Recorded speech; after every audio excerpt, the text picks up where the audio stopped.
बिस्मिल्लाहिर्रहमानिर्रहीम।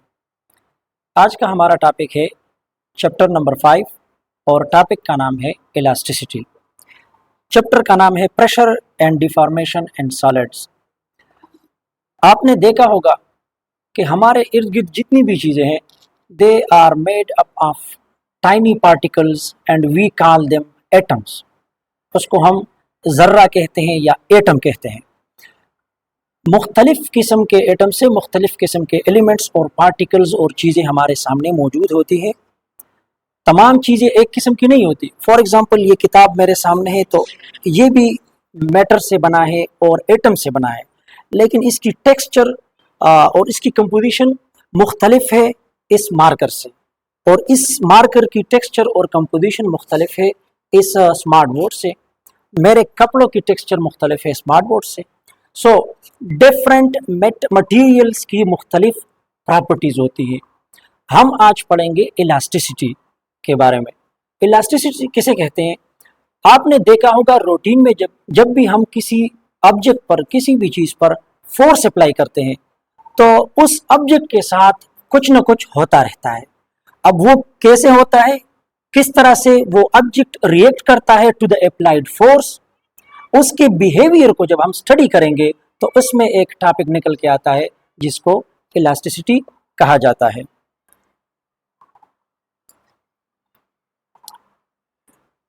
For example, अगर मैं एक स्प्रिंग ले लूं और उसको मैं सीलिंग के साथ अटैच करूं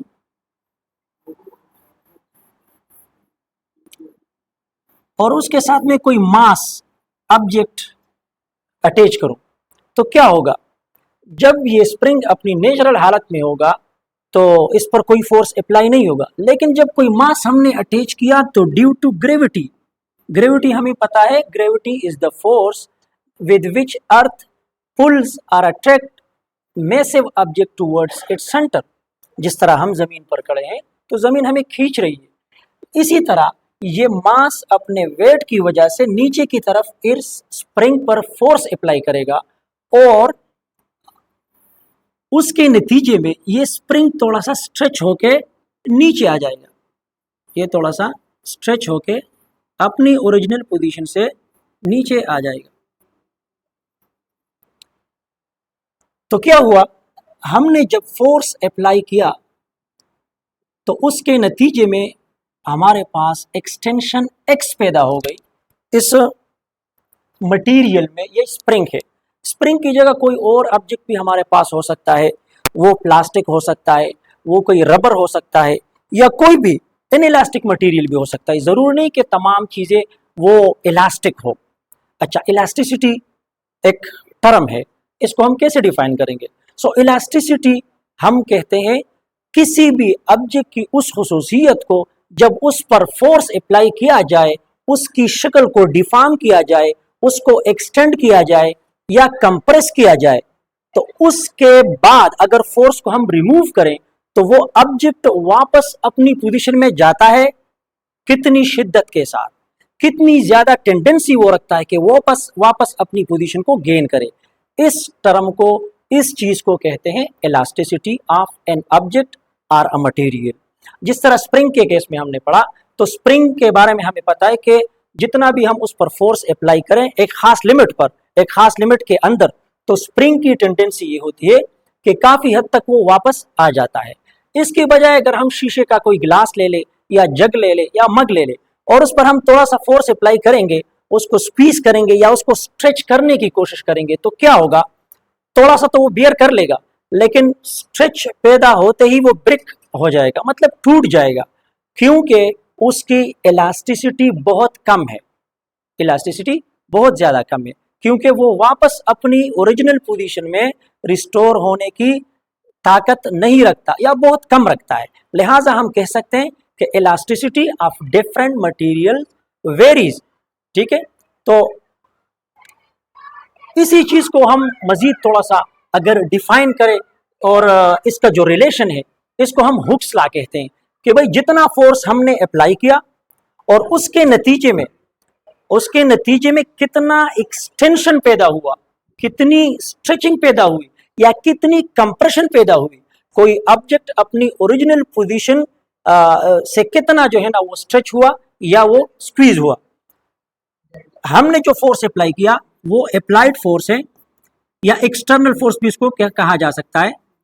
और अब क्या है, जब हमने मास इसके साथ अटैच किया तो नीचे की तरफ तो ये आया, वेरी गुड, लेकिन अब ये स्प्रिंग क्या चाहता है, स्प्रिंग ये चाहता है कि मैं वापस अपनी ओरिजिनल पोजीशन पे चला जाऊं।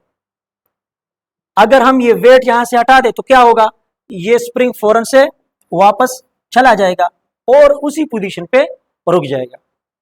ये जो फोर्स अप्लाई कर रहा है ये मटेरियल, उसको रिस्टोरिंग फोर्स कहते हैं, उसको रिस्टोरिंग फोर्स, और उसकी डायरेक्शन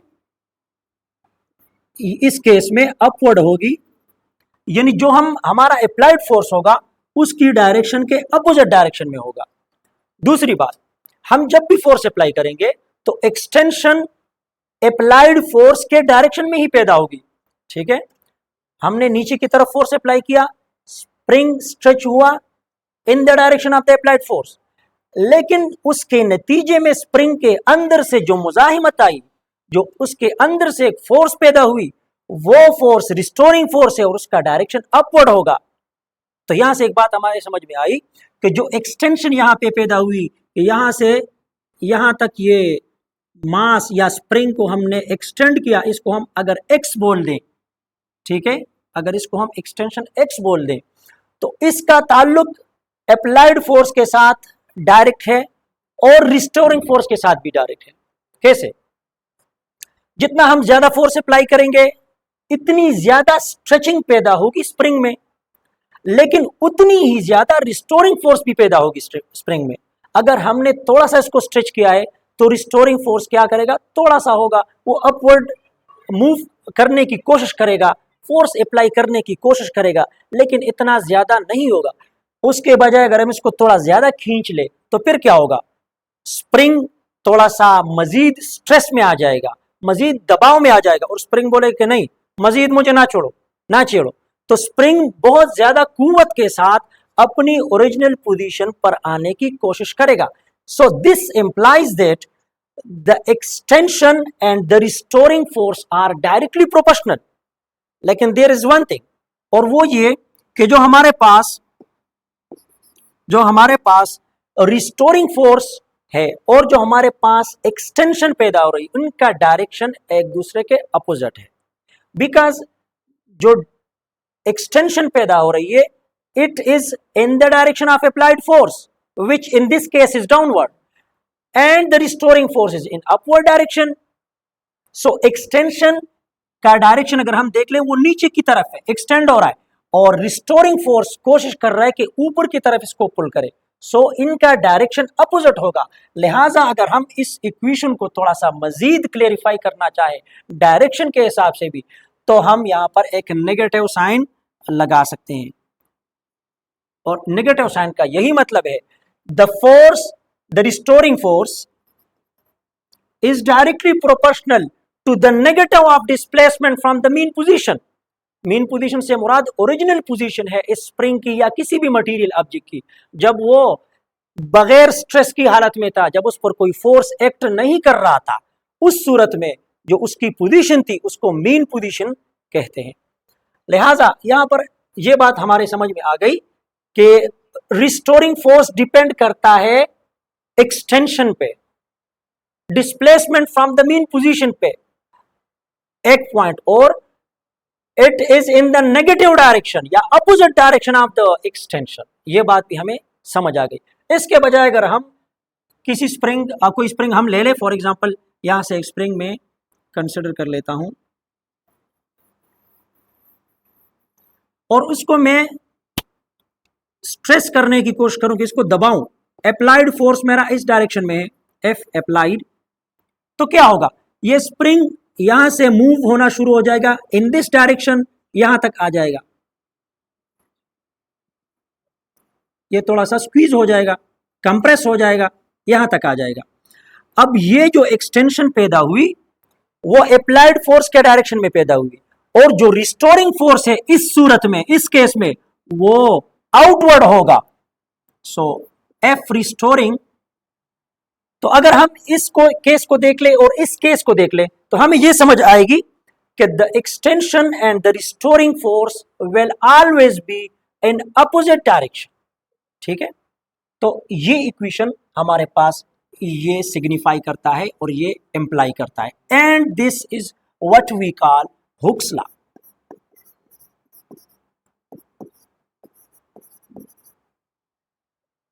तो अब तक हमें ये बात समझ आ गई कि हुक्स लॉ हमें ये बताता है it is the linear relation between the restoring force and the extension or the strain produced in an object as a result of the applied force which we call stress।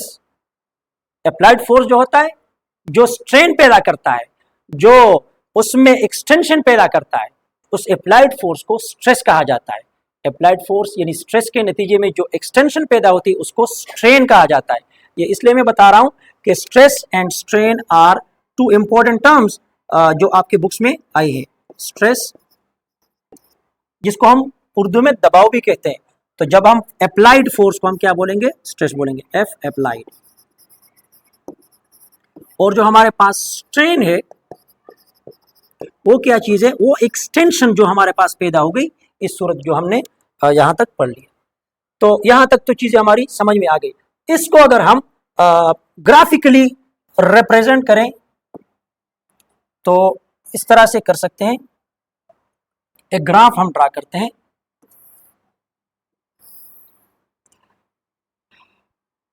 यहां पर हम लेते हैं strain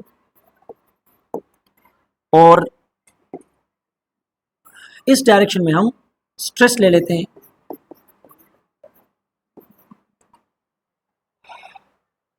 ये original position है। और अगर हम देख लें किसी भी ऑब्जेक्ट पर जब हम फोर्स अप्लाई करते हैं उसमें स्ट्रेन यानी एक्सटेंशन पैदा होगी। तो इब्तिदाई तौर पे ये एक स्ट्रेट लाइन,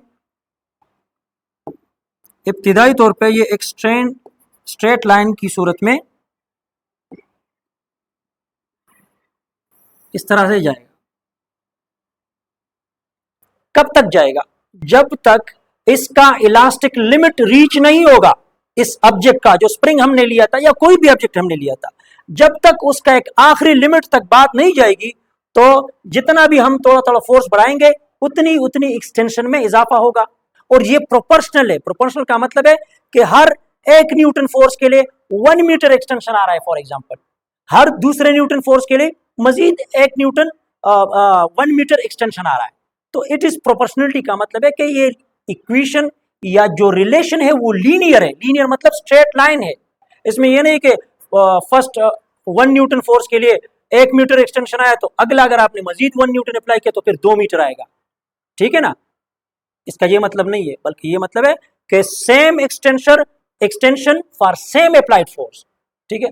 अच्छा, एक पॉइंट रीच हो जाता है, लेट सपोज हम इसको पॉइंट ए बोल देते हैं। उसके बाद अगर हम थोड़ा सा भी फोर्स, ये अप्लाइड स्ट्रेस को हमने अप्लाइड फोर्स कहा था ना, इसको हम अप्लाइड फोर्स भी कह सकते हैं। क्या होगा, इस लिमिट के बाद अगर हम मजीद फोर्स बढ़ाना चाहते हैं, कोई रबर है हमारे पास, कोई स्प्रिंग है, हम उसको खींचना चाहते हैं, अब मजीद हमें पता चल रहा होता है, मजीद हम इसको खींचेंगे तो रबर जो है वो क्या होगा, डिफॉर्म हो जाएगा, मुस्तकिल तौर पे उसकी शक्ल बिगड़ जाएगी या वो टूट जाएगा। ठीक है। इसी तरह स्प्रिंग भी, कभी कभी आपने देखा हुआ हल्का सा स्प्रिंग हो, आप उसको खींच लेते हैं जिस तरह बॉल पेन के अंदर होता है, बॉल पॉइंट के अंदर, तो उसको जब आप स्ट्रेच करते हैं तो क्या होता है, वो मुकम्मल तौर पे सारा लंबा पे जाता है, वो कहता है बस मैंने वापस कोई नहीं जाना है। ठीक है ना। तो क्योंकि आपने उसका लिमिट क्रॉस कराया और लिमिट के बाद कोई भी चीज वापस नहीं आती। तो इसको हम इलास्टिक लिमिट कहते हैं of any material. So point A is the elastic limit. Elastic limit से मुराद वो पॉइंट है जहां के बाद अगर मजीद आपने थोड़ा सा भी फोर्स अप्लाई किया तो वो बॉडी इलास्टिक नहीं रहेगी, वो वापस अपनी ओरिजिनल पोजीशन पे नहीं आएगी, क्योंकि अब उसमें मजीद सकत नहीं है कि अपनी ओरिजिनल पोजीशन को गेन कर सके, रीगेन कर सके। ठीक है। So that is elastic limit. और उसके बाद हम देखेंगे थोड़ा सा हम ऊपर की तरफ फोर्स को बढ़ाएंगे तो एक्सटेंशन जो है वो बहुत ज्यादा हो जाएगी और वो फिर इस तरह से यानी डिफॉर्म हो जाएगी, वापस नहीं आएगी। कहते हैं ना कि वो गया ऐसा गया कि गया ही गया, सो इट इज गॉन। सही है। अब ये रबर काम से निकल गया, ये स्प्रिंग काम से निकल गया। So now let's move to the equation and हमारे पास जो इक्वेशन है, हमने रिलेशन पर हमने बात की कि the restoring force is directly proportional to the negative of displacement from the mean position. लेकिन इसको अगर हम इक्वेशन के फॉर्म में लिखना चाहे तो क्या करेंगे, इक्विलिटी साइन डालना पड़ेगा। और हमें पता है कि इक्विलिटी साइन डालने के लिए we must have to put some constant. हम इक्विलिटी साइन डाल देंगे और एक कांस्टेंट हमारे पास आएगा जिसको हम k बोलते हैं इस सूरत में, और x अपनी जगह आ जाएगा। ये माइनस साइन भी हम लगा देते हैं ताकि आप कंफ्यूज ना हो। माइनस साइन अपनी जगह पे मौजूद है।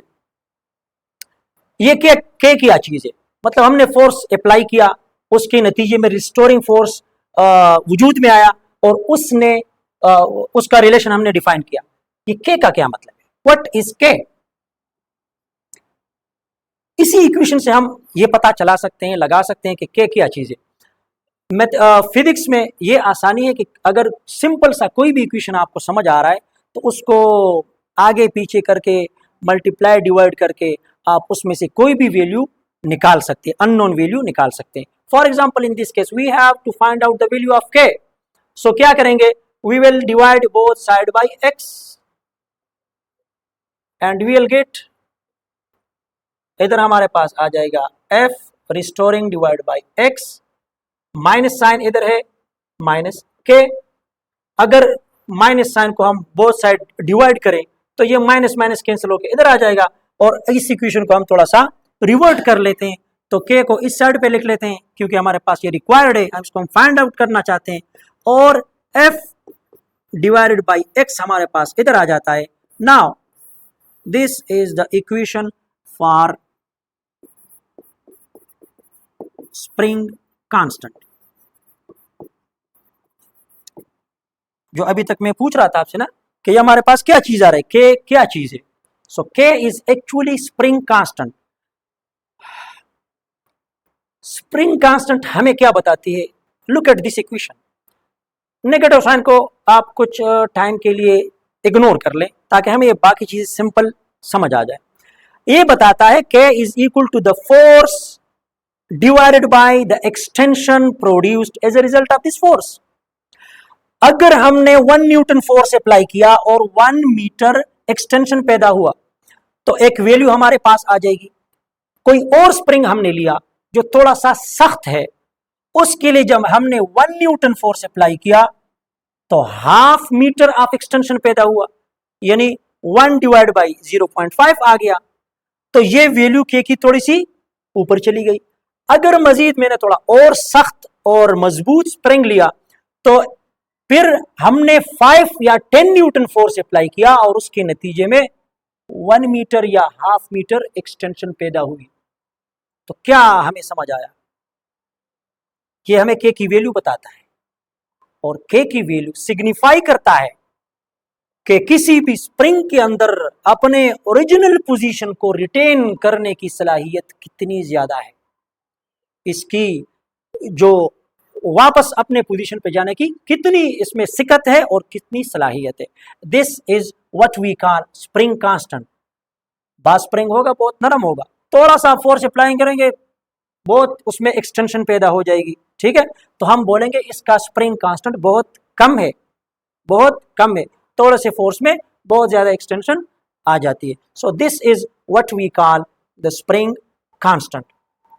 बच्चे अक्सर कंफ्यूज हो जाते हैं कि सर यहाँ पर आप अप्लाइड फोर्स की बात करते हैं कि ये अप्लाइड है और यहाँ पर जब इक्वेशन में आप लिखते हैं तो फिर आप रिस्टोरिंग फोर्स की बात करते हैं। बच्चे इसमें कंफ्यूज होते हैं इक्वेशन में कि सर आप स्ट्रेन की जब बात करते हैं इसका ताल्लुक होता है अप्लाइड फोर्स के साथ, ये अप्लाइड फोर्स है, हमने लिखा है यहाँ पे अप्लाइड फोर्स, और जब आप इक्वेशन में लिखते हैं तो फिर आप रिस्टोरिंग फोर्स की बात करते हैं। ठीक है, कंफ्यूज होने की कोई जरूरत नहीं है। मैंने पहले भी आपको बताया, दोबारा से इसको रिमाइंड करें आप, कि जो अप्लाइड फोर्स होता है उसके नतीजे में एक्सटेंशन पैदा होती है और उसी एक्सटेंशन के नतीजे में रिस्टोरिंग फोर्स वजूद में आता है। लिहाजा रिस्टोरिंग फोर्स हमेशा अप्लाइड फोर्स के बराबर होगा, ना उससे कम होगा ना उससे ज्यादा होगा, with in the elastic limit. ये कंडीशन आपने हमेशा याद रखनी है। अगर इलास्टिक लिमिट से आप बाहर चले गए फिर प्रोग्राम खराब है। ठीक है, जब तक आप इलास्टिक लिमिट के अंदर है तो तब तक आपके पास टाइम है, तब तक आपके पास हुक्स लॉ है, तब तक आप जो है ना मैथमेटिकली चीजों को फाइंड आउट कर सकते हैं, एक्सप्लेन कर सकते हैं, elasticity, elastic limit, stress, strain and everything. So the restoring force, और इसीलिए हमने जो रिस्टोरिंग फोर्स के साथ जो नेगेटिव साइन लगाया है ना, उस वजह से लगाया है कि अप्लाइड फोर्स पॉजिटिव होता है, स्ट्रेस भी पॉजिटिव, जो स्ट्रेन पैदा होता है वो भी पॉजिटिव होता है। लेकिन रिस्टोरिंग फोर्स के लिए जब हम एक्स के साथ रिलेशन फाइंड करते हैं तो नेगेटिव साइन लगा लेते हैं। ठीक है ना, तो हालांकि अप्लाइड, आप ये बात ध्यान में रख सकते हैं, आप बिल्कुल बता सकते हैं कि F applied is exactly equal to F restoring. लेकिन एक चीज आपने नोट करनी है, नेगेटिव साइन लगाना है। एफ अप्लाइड उस तरफ है तो एफ रिस्टोरिंग इस तरफ होगा। अगर एफ अप्लाइड स्प्रिंग के डाउनवर्ड है तो रिस्टोरिंग फोर्स ऊपर की तरफ होगा। सो ये एक सिंपल जो है ना हमारे पास रिलेशन है जो हमें अभी तक समझ आ गया। इसके बाद थोड़ा सा हम जाएंगे एप्लीकेशंस की तरफ कि हुक्स लॉ की इंपॉर्टेंस क्या है। एप्लीकेशंस, एप्लीकेशन का मतलब है अप्लाई से निकला है कोई भी चीज। जब आपके पास कोई नॉलेज आ जाए, कोई भी चीज आ जाए, उसको आप अप्लाई कैसे करते हैं, मतलब उससे कोई नतीजा कैसे अखज़ कर सकते हैं।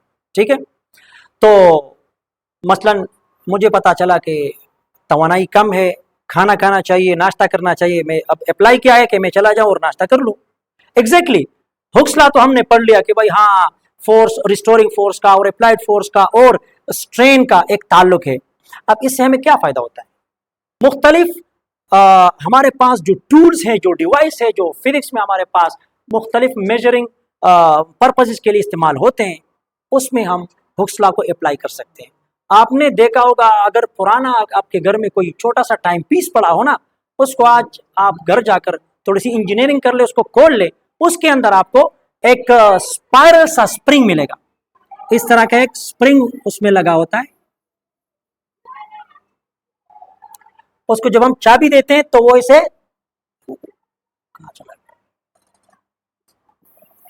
वो स्प्रिंग जो है जब उसको हम चाबी देते हैं तो वो स्क्वीज हो जाता है और उसके अंदर वो रिस्टोरिंग फोर्स स्टोर हो जाता है। और वापस जब हम उसको टाइम पे लगा रहे थे कि भाई 2 घंटे बाद आपने अलार्म बजाना है, तो वो आहिस्ता आहिस्ता उसकी रिस्टोरिंग फोर्स, उसमें स्ट्रेचिंग कम होती जाती है और जब टाइम पूरा हो जाता है 2 घंटे बाद वो घंटी बजाना शुरू कर देता है। इस तरह बच्चों के खिलौने वाली जो गाड़ियाँ होती है, आजकल तो थोड़ी सी चेंज हो गई, लेकिन हमारे ज़माने में जो गाड़ी होती थी, ये ट्रक बन गया, पता नहीं क्या चीज़ है, चलो, इसके अंदर भी इसी तरह का एक छोटा सा, आपने देखा होगा, एक सेटअप लगा होता है और उसी में भी इस तरह का एक स्प्रिंग लगा होता है। वो भी रिस्टोरिंग फोर्स और इलास्टिसिटी पे काम करता है। अगर यहाँ पर आप कोई इनइलास्टिक चीज़ रख लें, आपने शीशे का यह स्प्रिंग बनाया हुआ है, उसको आप स्ट्रेच करेंगे तो स्ट्रेचिंग के साथ वो टक के साथ टूट जाएगा और गाड़ी बोलेगी कि सदकल्लाहुल अज़ीम, मेरा और कोई काम नहीं। ठीक है, तो फिर काम खराब हो जाएगा। लिहाजा you have to choose an elastic material. अगर आप वो चूज नहीं करेंगे तो फिर काम नहीं होगा। इसी तरह से गैल्वानोमीटर हमारे पास एक डिवाइस है, गैल्वानोमीटर।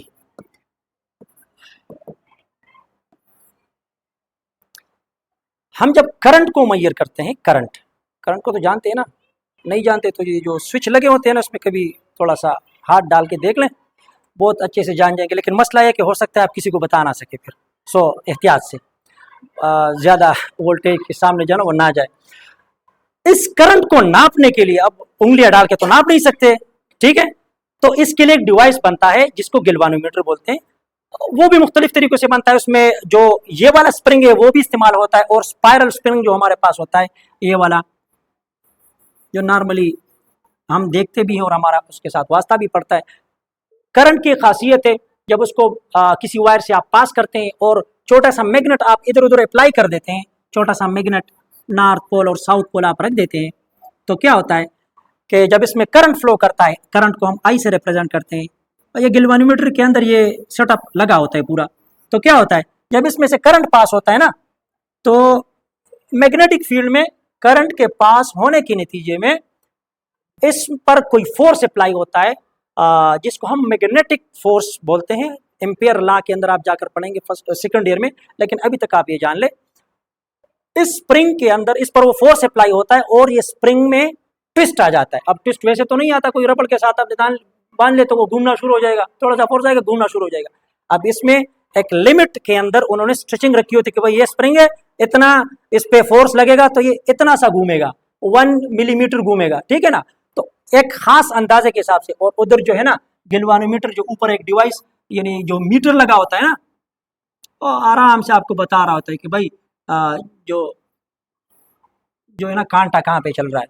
0 एम्पियर करंट है आपके पास, एम्पियर इसका यूनिट है, 0 है या 10 है या 20 है या जो भी है, मतलब वैल्यूज की चेंज होती जाती है, तो वो डिपेंड करती है इस चीज पे, ठीक है। ओके, यहाँ तक चीजें उम्मीद है कि समझ आ गई होंगी। इस तरह हमारे पास जो पुरानी वॉचेस थी मैकेनिकल क्लॉक्स, उसके अंदर भी ये स्प्रिंग और इलास्टिक यानी ये हुक्स लॉ की एप्लीकेशन के नतीजे में स्प्रिंग्स वगैरह इस्तेमाल होती थी।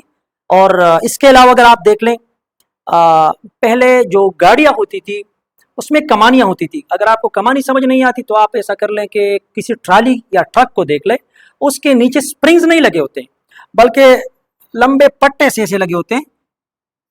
या टायर है फॉर एग्जांपल, तो यहाँ पर या यहाँ पर वो लंबे पट्टे से इस तरह एक दूसरे के ऊपर पड़े होते हैं और एक स्ट्रिप के जरिए उनको पकड़ा होता है। वो क्या करते हैं कि वो इलास्टिसिटी पैदा करते हैं, यानी लचक पैदा करते हैं, ठीक है ना। और ना तो ये ट्रक अगर आपने इसको पत्थरों से भर के आप ला रहे हैं या किसी और चीज से भर के ला रहे हैं और टनों का वजन है, और जंप पे आप थोड़ा सा जाएंगे या थोड़ा सा टायर में भी जो इसकी जंपिंग है थोड़ा सी ये ज्यादा होगी ना, तो इतना ज्यादा वजन होता है कि उसको बर्दाश्त करना टायरों के लिए या जो यहाँ पे एक्सेल और राड लगे होते हैं उसके लिए बर्दाश्त करना नामुमकिन होता है, ये टूट जाएगा। लिहाजा क्या होता है, कमानियां लगी होती हैं। अब ट्रैक्टर में भी इस तरह होती है, मुख्तलिफ चीज़ों में होती है। आजकल आपने देखा होगा जो हमारे पास नई गाड़ी आ रही है, लग्जरी गाड़ीज, उसमें क्या है कि स्प्रिंग्स लगे होते हैं और वो इंतहाई नरम स्प्रिंग्स होते हैं।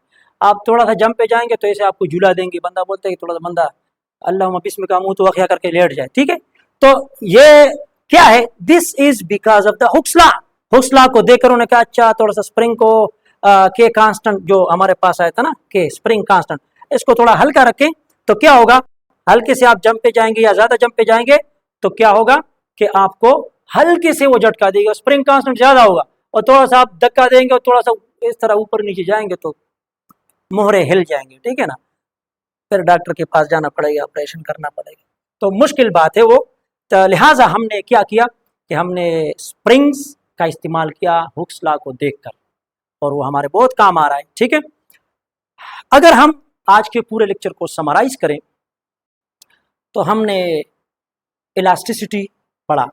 इलास्टिसिटी किसी भी ऑब्जेक्ट, किसी भी मटेरियल की वो खसूसियत है जो जिस पर फोर्स अप्लाई होने के बाद वो वापस अपनी ओरिजिनल पोजीशन में आने के लिए जो तगदो करता है, जो मेहनत करता है, जो उसकी सलाहियत है, दिस इज इलास्टिसिटी, ठीक है। कहाँ तक वो एक फोर्स बर्दाश्त कर सकता है, कहाँ तक, किस लिमिट तक, ठीक है ना, दैट इज इलास्टिसिटी।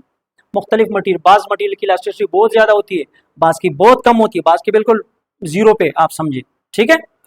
तो इसके बाद हमने स्ट्रेस पढ़ा। स्ट्रेस कहते हैं अप्लाइड फोर्स। स्ट्रेस कहते हैं ना भाई बहुत स्ट्रेस में हो यार, बहुत दबाव में हो। दबाव का क्या मतलब है, कोई आपके ऊपर पत्थर पड़ा हुआ है, असल में तो वही दबाव है जो हम फिजिक्स में पढ़ रहे हैं कि आपके ऊपर पत्थर पड़ा हुआ है, फोर्स आप पे अप्लाई हो रहा है। लेकिन एक मेंटल टेंशन और प्रेशर भी होता है जो वर्चुअल होता है थोड़ा सा, ठीक है। वो भी दिमाग के अंदर जो ना, अगर आपने ब्रेन का स्ट्रक्चर वगैरह पढ़ा हो, न्यूरॉन्स वगैरह, तो वहाँ पे भी इलेक्ट्रिक सिग्नल्स होते हैं और वो स्ट्रेस करते हैं आपके मसल्स को, तो वहाँ पे भी फोर्स अप्लाई होता है। लेकिन चूंकि वो फिजिक्स के डोमेन से थोड़ा बाहर आ जाता है, लिहाजा हम पत्थर की बात कर लेंगे। आपके सर पे एक सीमेंट की बोरी पड़ी हुई है तो आप बोलेंगे बहुत स्ट्रेस में हूँ, ठीक है ना, और उसके नतीजे में आप थोड़ा सा दब जाएंगे। सो जो जितना आप दब गए दैट इज स्ट्रेन, और जितना आप पे फोर्स लगा हुआ है दैट इज स्ट्रेस, ठीक है। स्प्रिंग पर आपने फोर्स अप्लाई किया, द अप्लाइड फोर्स स्ट्रेस, जितना वो उसमें लचक पैदा, उसमें लंबाई पैदा हुई या स्क्वीज हुआ दैट इज स्ट्रेन, सिंपल। इसके बाद हमने एक रिलेशन फाइंड किया कि स्ट्रेस और स्ट्रेन का आपस में क्या ताल्लुक है। उसके लिए हमने क्या किया, हुक्स लॉ का सहारा लिया। अब हुक्स एक बंदा था जिस तरह आप हैं या मैं हूं, लेकिन वो थोड़ा सा उसने किया, थोड़ी मेहनत की, ठीक है ना, और एक रिलेशन फाइंड किया। अगर गुफरानुद्दीन खान ने ये रिलेशन फाइंड किया होता तो ये हुक्स लॉ ना होता, गुफरानुद्दीन लॉ होता, ठीक है ना। तो ये फिजिक्स किसी बाप का नहीं है, ये आपके बाप का भी हो सकता है, आपके नाम का हो सकता है, अगर आप थोड़ी सी मेहनत करके इसको अपने बस में कर ले, ठीक है। तो कोई रिलेशन आप भी फाइंड आउट कर सकते हैं, फिर हमें भी बता दे, ठीक है, हम भी बोलेंगे हमारे शागिर्द बहुत तगड़े हैं। बहरहाल स्ट्रेस और स्ट्रेन की हमने बात की, इलास्टिसिटी की बात की, हुक्स लॉ की बात की, और हुक्स लॉ की एप्लीकेशंस की बात की, जिसमें गिल्वानोमीटर आ गया, और हमारे पास जो मैकेनिकल क्लॉक्स थे वो आ गई, और टाइम पीस वगैरह जो पुराने ज़माने के थे, आजकल थोड़ा सा डिजिटल तरफ, हम डिजिटल टेक्नोलॉजी की तरफ जा रहे हैं, और suspension system of cars and other vehicles, ये चीज़ें जो हमारे पास आ गई, these are all related to stress, strain, elasticity and Hooke's law. Thank you very much.